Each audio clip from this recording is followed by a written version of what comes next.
Formula One is often described as a sport of constant motion, yet its defining moments are usually created by decisions made away from the racetrack. Decisions taken in offices, contract negotiations, and private conversations can reshape the competitive order more profoundly than any regulation change. One such decision was made when Lewis Hamilton announced that he would leave Mercedes and join Ferrari.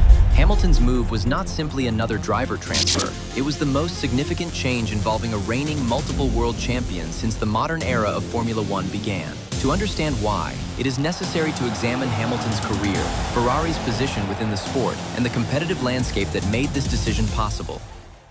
Lewis Hamilton entered Formula One in 2007 with McLaren and immediately challenged for the World Championship as a rookie. Over the next several seasons, he established himself as one of the fastest drivers of his generation. His move to Mercedes in 2013 was initially met with skepticism. At the time, Mercedes had won only a single race in 3 seasons. However, the introduction of turbo hybrid regulations in 2014 transformed Mercedes into the dominant force of the era. Hamilton capitalized on this advantage, winning 6 championships with the team between 2014 and 2020, adding to the title he secured with McLaren in 2008. During this period, Mercedes became synonymous with technical excellence and operational consistency. Hamilton's partnership with the team produced unprecedented success, including a record number of race wins, pole positions, and podium finishes. By 2020, Hamilton had equaled Michael Schumacher's record of 7 world championships. His position in the sport appeared secure, and his legacy already assured. However, Formula One is defined by cycles. Dominance rarely lasts indefinitely, and the balance of power can shift rapidly. The turning point for Hamilton's relationship with Mercedes came during the 2021 season. That year produced one of the closest championship battles in the history of the sport, culminating in a controversial finale at the Abu Dhabi Grand Prix.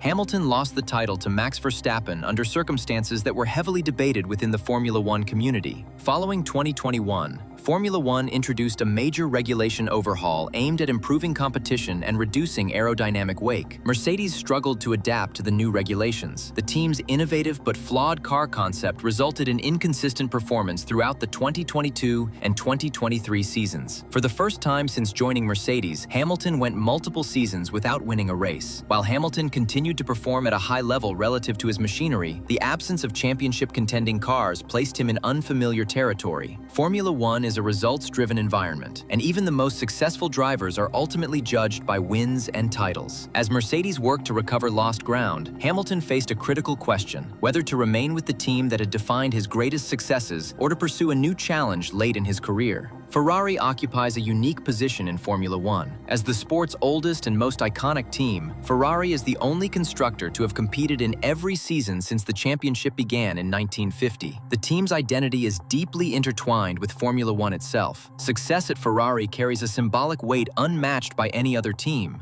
But so does failure. Ferrari's modern history has been marked by periods of promise followed by disappointment. The team last won a Drivers' Championship in 2007 and a Constructors' Championship in 2008. Since then, multiple regulation eras have passed without a return to the top. Despite significant investment and several competitive seasons, Ferrari has struggled to consistently challenge for titles. By the early 2020s, Ferrari had rebuilt its driver lineup around youth. Charles Leclerc emerged as the team's leading talent after joining in 2019. Leclerc demonstrated exceptional qualifying speed and racecraft, securing multiple wins and pole positions. Ferrari viewed him as a long-term project capable of delivering championships if given the right car. At the same time, Ferrari faced persistent criticism regarding strategy execution, operational errors, and internal decision-making. These weaknesses often undermine strong, on-track performance. In this context, Ferrari's decision to pursue Lewis Hamilton was as much about leadership and experience as it was about raw speed. Hamilton's arrival represents a convergence of contrasting narratives. On one hand, he brings unparalleled experience, having operated within one of the most successful teams in Formula One history. On the other, Ferrari represents an environment defined by intense scrutiny, political complexity, and emotional pressure. Historically, at the point of signing with Ferrari, Hamilton was approaching his 40s, an age at which many drivers have already retired. While modern training and fitness regimes have extended careers, Formula One remains a physically and mentally demanding sport. The margin for error narrows with each passing season.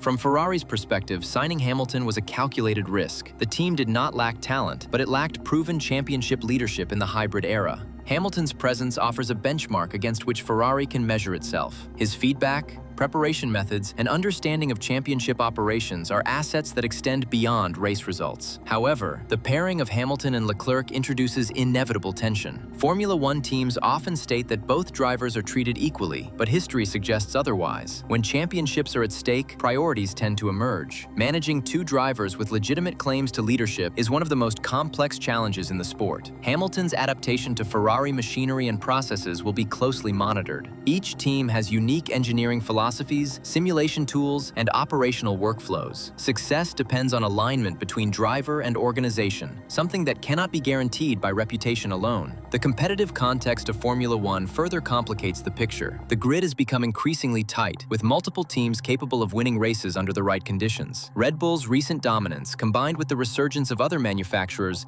means that success at Ferrari is far from assured. In evaluating Hamilton's decision, it is important to separate certainty from possibility. There is no guarantee that Ferrari will deliver a championship-winning car during his tenure. Equally, there is no assurance that Mercedes would have returned to dominance had Hamilton stayed. What is clear is that Hamilton chose uncertainty over continuity. After achieving virtually every measurable success in Formula One, he opted to pursue an outcome that could either elevate his legacy further or expose him to greater scrutiny. Legacy in Formula One is not solely defined by numbers. Context, narrative, and symbolism play significant roles. Lewis Hamilton's transfer to Ferrari stands as a reminder that even at the highest level, success does not eliminate risk. For a driver whose career has been defined by calculated decisions, this may be the most consequential choice he has made. When historians look back on this period, they will likely view the move not as a guaranteed path to further success, but as an expression of intent, an acknowledgement that legacy is not preserved by standing still, but by confronting uncertainty head-on. In a sport where margins are measured in thousandths of a second, the decision to change teams can carry consequences that last decades. Hamilton's choice to join Ferrari ensures that this chapter of Formula One will be remembered not merely for results, but for what it represented: a champion willing to risk reputation in pursuit of meaning.